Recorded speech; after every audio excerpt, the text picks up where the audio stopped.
From New York City, the makers of Clippercraft clothes for men and more than 1,200 leading retail stores from coast to coast present that immortal character created by Sir Arthur Conan Doyle, the world's most famous detective, Sherlock Holmes, starring John Stanley.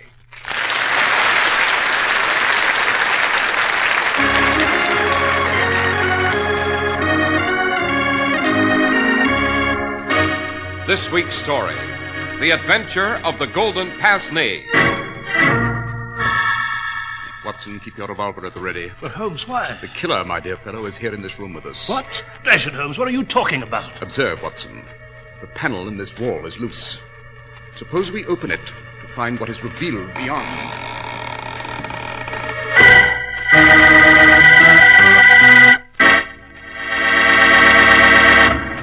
We're at the door of Dr. John Watson's study, and we're about to hear another of his adventures with the fabulous Sherlock Holmes. Well, good evening, Mr. Harris. Oh, good evening, Dr. Watson. I hope you have another one of your memoirs available for us tonight. Indeed I have, Mr. Harris. Indeed I have. And it's a very singular adventure indeed. I might add here, it is one of my favorite memoirs, Mr. Harris, where the genius of my friend Holmes never shone more brilliantly. And the name of this adventure, Doctor? I shall always remember it as The Adventure of the Golden Pince-Nez. And after you've taken a moment to remind our audience of the merits of Clippercraft clothes, I shall proceed with the facts of this amazing story. Thank you, Doctor. Maybe you've heard someone say, well, if I had his money, I could be well dressed too. But that's not necessarily so, because the amount of money you spend doesn't make you well dressed. It's what you buy, where you buy it, and how well it suits you. You can prove it to yourself. It's as easy as this.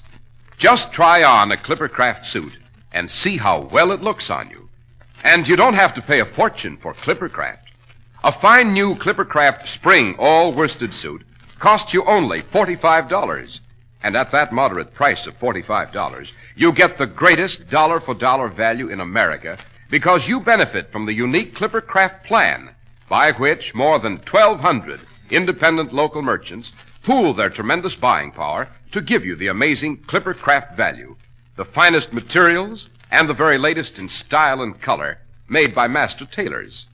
Yes, sir, a Clippercraft suit at $45 is a great, great investment. So treat yourself to a Clippercraft suit and see what really fine tailoring can do for you.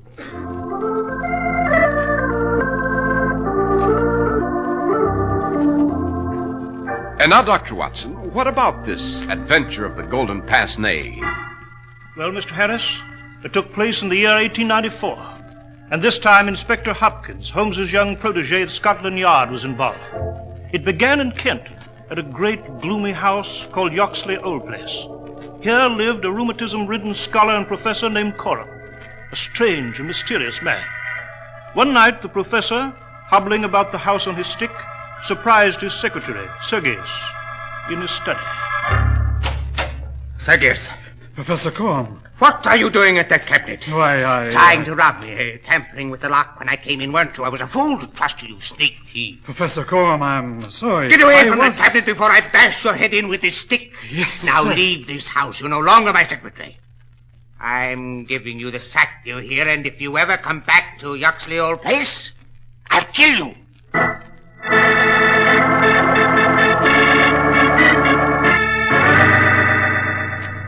So he threatened to kill you, Sergius. Yes, Anna.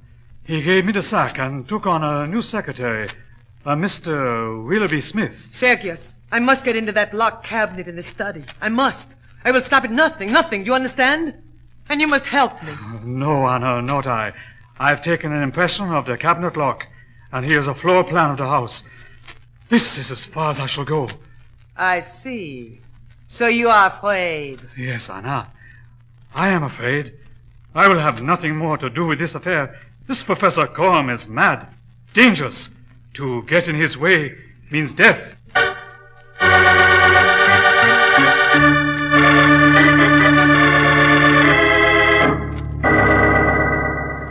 Very well, Smith. That is all the dictation I shall give you this evening. You may go. Yes, Professor Coram. But before I go, I've something to tell you. What is it? I was in Chatham this afternoon. The greengrocer told me a woman, a stranger, was inquiring the way to the house here. A woman? What woman? Did he describe her? Why, yes. The greengrocer said she was a foreign-looking woman, sir. Black hair, tall, glasses, a tiny scar on her chin. Then it's she. She's found me at last. One moment, Smith. Yes, sir. How do you know so much about this woman? How were you able to describe her so well? Well, I told you the greengrocer... That's a lie. She sent you here. What? You want what I have in that cabinet in my study. You're spying on Professor me. Coram, I don't know what you're talking about. I'm sorry, Smith. I'm afraid I misjudged you. Lost my temper for a moment. Forgive me? Of course. Good night, sir. Good night, Smith.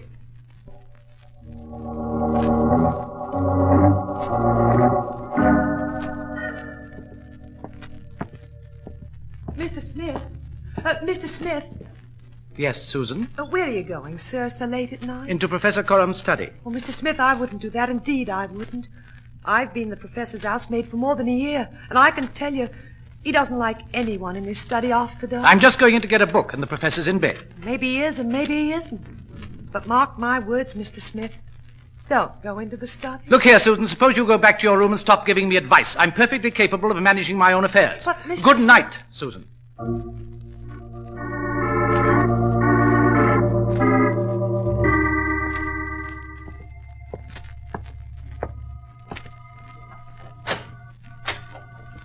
Let's see. Where is that lamp? If I remember... Who's that? Who's there by the cabinet? Professor Coram, is it you? No, don't...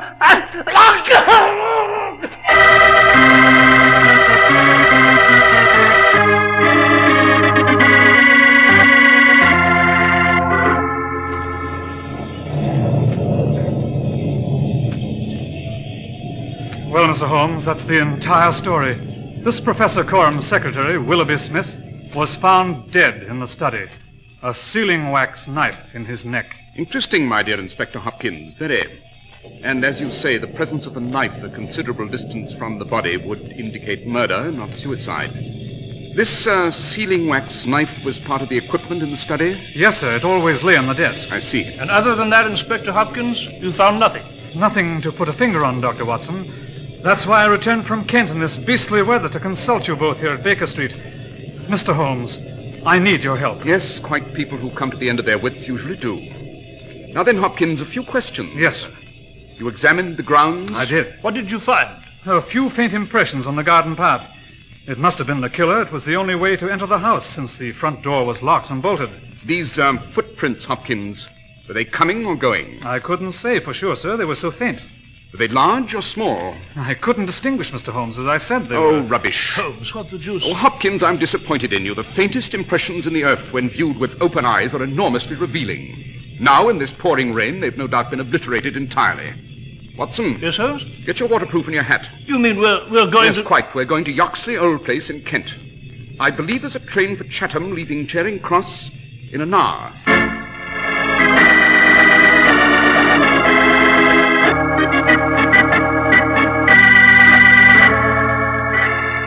Holmes, look here, along the garden path. There's a narrow border of grass along it, some 6 inches in width. There is indeed, Watson.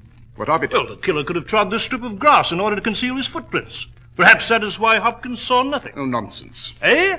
Well, Whoever entered the garden gate, Watson, and came along this path to enter the house had no intention of committing murder. how'd you know that? It's elementary, my dear fellow. A killer would have come armed with a weapon. But this assassin used a sealing wax knife snatched from the study desk. Hence, the murder was on the spur of the moment. Yes, Joe, Holmes, you're right. Yes, quite. But now, Watson, let us join Hopkins in the study.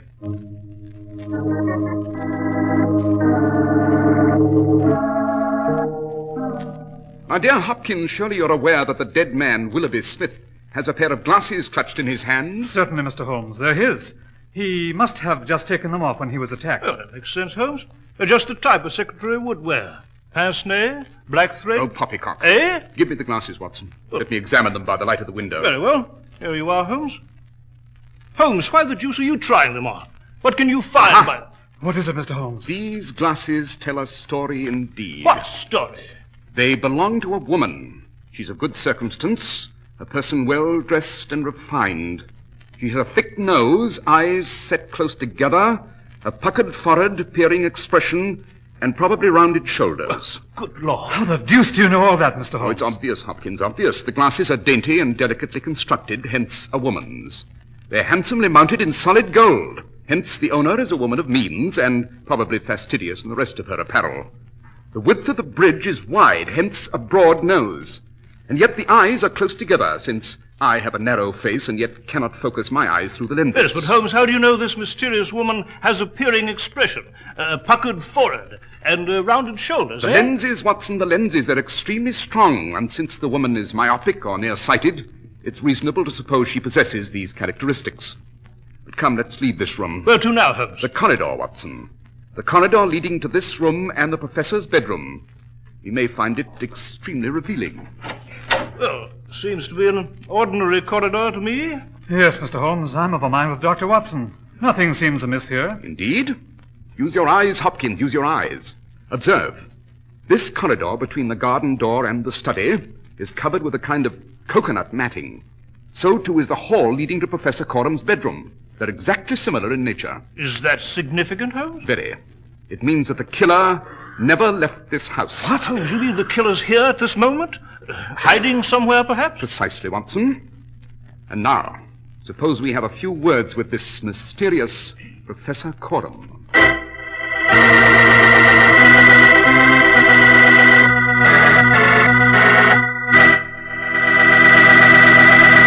Here's some good common sense about men's suits. When you buy your new spring suit, don't deal in unknowns. Be sure to buy that new suit from a merchant you know and respect. And also be sure that it carries a label that merits your complete confidence. And that's exactly the sensible practice of thousands and thousands of well-dressed American men. They buy Clippercraft worsted suits at $45 from friendly, respected, independent merchants who give you real value not once in a while, but always. The exceptional quality of Clippercraft clothes is guaranteed by the Clippercraft label in every suit and topcoat. The trademark derived from the staunch Clipper ships that established honest New England quality everywhere in the world. You can always rely on Clippercraft clothes and the store that proudly sells them. That's why men who know insist on Clippercraft clothes bearing the Clippercraft label. So be sure to visit the Clippercraft store in your city. These leading stores in the metropolitan area are proud to add their names to Clippercraft in your suits and topcoats. In Manhattan, Saks 34th, Broadway at 34th, John Wanamaker's men's stores, Broadway at 8th and 67 Liberty Street. In Brooklyn, Abraham & Straus. In Newark, New Jersey, Boulevard Men's Shop, Kresge, Newark. And in Jamaica, the B&B Clothes Shop, 16408 Jamaica Avenue.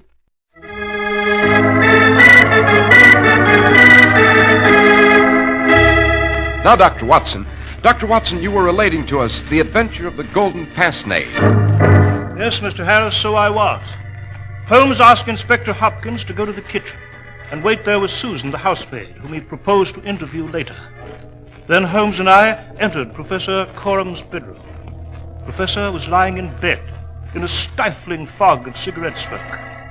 We introduced ourselves, and Corum greeted us cordially. Then he held out a cigarette box to us. Cigarette, Dr. Watson? No, thank you, Professor. Never touched...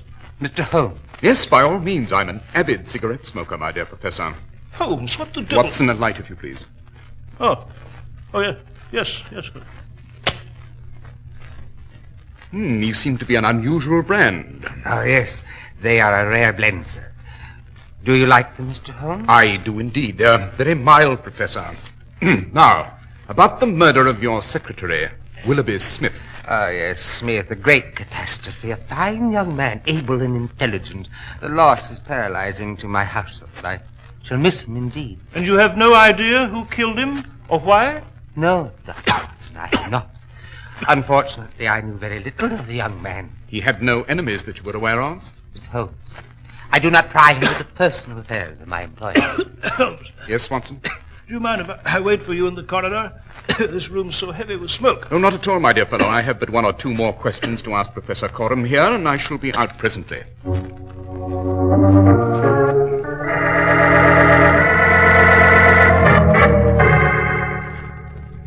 Ah, there you are, Holmes. Yes, Watson. What the deuce has happened to you, Holmes? Why did you tell Professor Coram you were a heavy cigarette smoker? I happen to know you never smoked one of those things in your life. Yet you were in there, puffing away for all you were worth. I was indeed, my dear fellow. I had not one cigarette, but two. I found them both very helpful. In what way? I have high hopes that my new tobacco habit will help me catch a killer. What? Holmes, perhaps I'm obtuse, but dash it, what the deuce has smoking cigarettes got to do with finding a killer? All in good time, my dear fellow, all in good time. Suppose we have a talk now with the housemaid, Susan.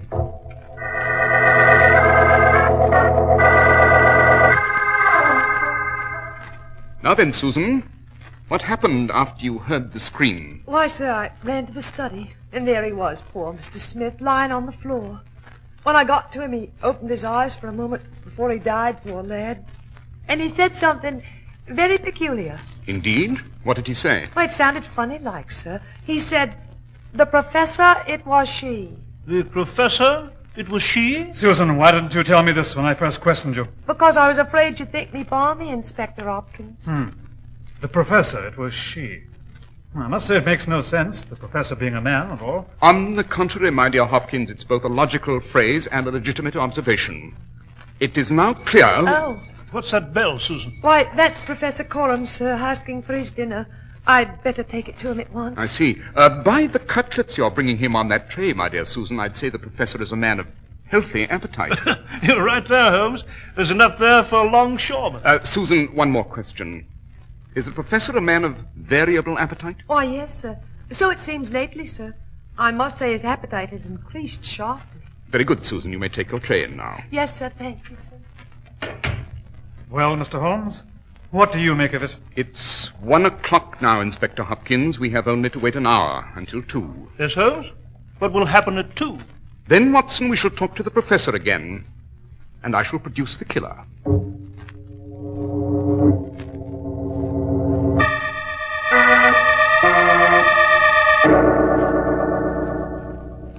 Professor Coram, I hope that you don't resent this second intrusion, but there are 1 or 2 more questions I must ask. Of course. Cigarette, Mr. Holmes. No, thank you, not this time. Now then, sir, what is it you wish to know? How can I help you solve this deplorable crime? Oh, I've already solved it, sir. Indeed, I've already found the killer. A remarkable statement, Mr. Holmes. A most remarkable statement. Just where is this killer? Right here in this room. Holmes, you mean the professor here? I mean, Watson, that last night the professor here received a strange and unexpected visitor. Oh, no, you don't, Mr. Holmes. Holmes, he has a gun under his pillow there. You'll never know the truth, do you hear? Give me that gun, Professor. Give it to No! me! Holmes, thank heaven you managed to wrest the gun away and the shots went wild into the wall. On the contrary, Watson, they almost reached their mark. You see, my dear fellow, the killer is in a recess behind that empty bookcase on the opposite wall. What? That's a lie, you hear, a lie. Is it? Then suppose we see for ourselves. Note, Watson, this bookcase swings outward from the wall. Good Lord. So, you have found me. Holmes, it's a woman. Just as you described her. Exactly. The woman who killed Willoughby Smith. I didn't mean to do it. I wanted the papers in the cabinet. I came to get them, and he walked into the room. It was dark, and he heard me, and then I seized the knife and... Allow me to complete your story, madam. You struck Smith in the neck, dropped the knife, and ran. In the struggle, your victim snatched off your glasses, these golden pince-nez here. Oh, you don't know what it is like to be half blind, to have searched and searched. In your myopic condition, and because the corridors appeared similar, you made a mistake.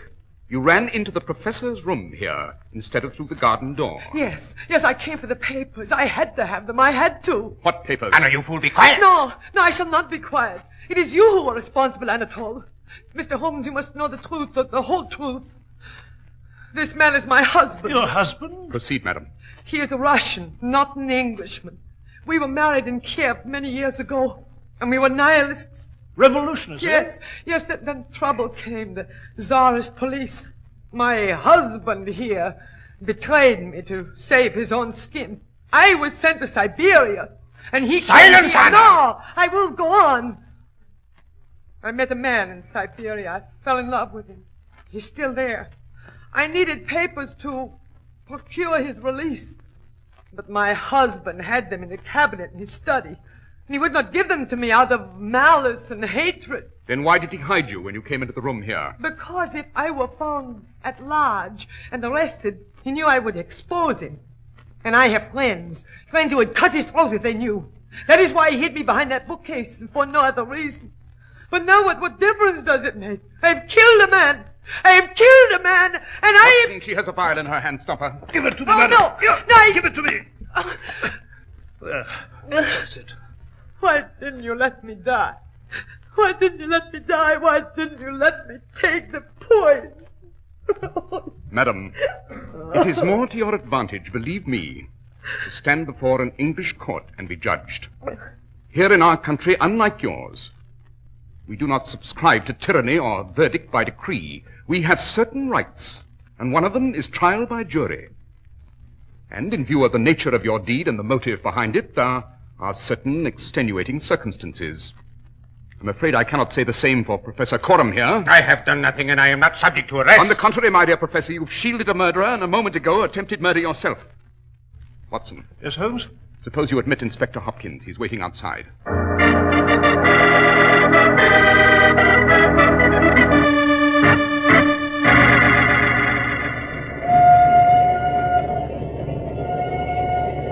Well, Watson, we shall be in London presently.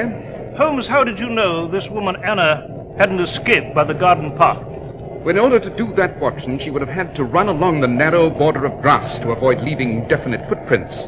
An impossible task, certainly, for a nearsighted person in the dead of night.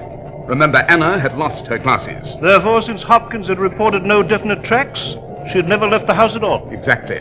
And Professor Coram's voracious appetite indicated that two people were eating those cutlets and not one. Therefore, I suspected that she was hidden somewhere in his room. Then I noted that there was one section of bookcase built on hinges to swing loose. But Holmes, what did the cigarettes you smoked have to do with it? You said they helped to find the woman. They did indeed, Watson. I sprinkled the ashes on the carpet in front of the suspected bookcase. When we returned later, I noted that the pattern of the ashes on the carpet had been disturbed. That meant that our quarry had come out from her hiding place.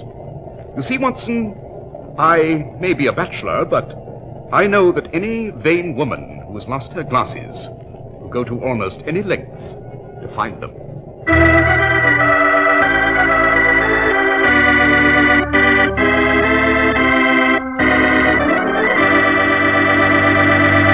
Well, Dr. Watson, that was a very interesting adventure indeed. Yes, Mr. Harris. As I said, it is my opinion that Holmes rose to sheer heights of brilliance on this occasion.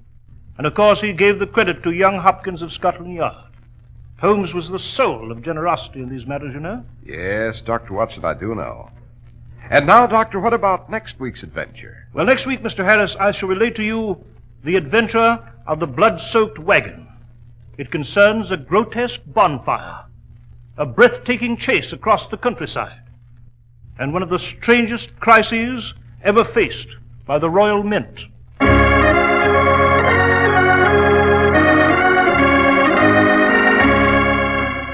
The makers of Clippercraft clothes and more than 1,200 stores from coast to coast have brought you another in the new series of broadcasts featuring the world's most famous detective, Sherlock Holmes.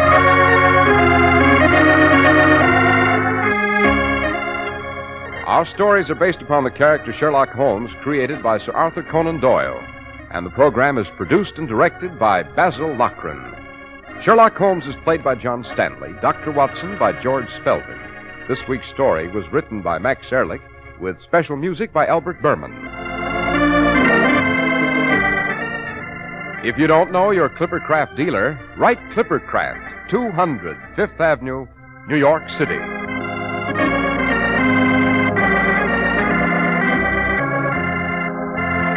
Be sure to listen next week to Sherlock Holmes in The Adventure of the Blood-Soaked Wagon.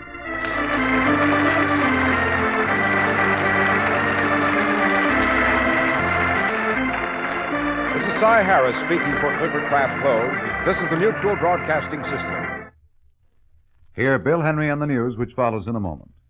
The most comfortable shoe sole in the world. The Neolite sole. Light? It's light as leather. smart It's smart as leather. and wear It outwears leather 2 to 1. for men, women, children. Get the Neolite sole. Step on it. This is WOR New York, serving the largest single station audience in America.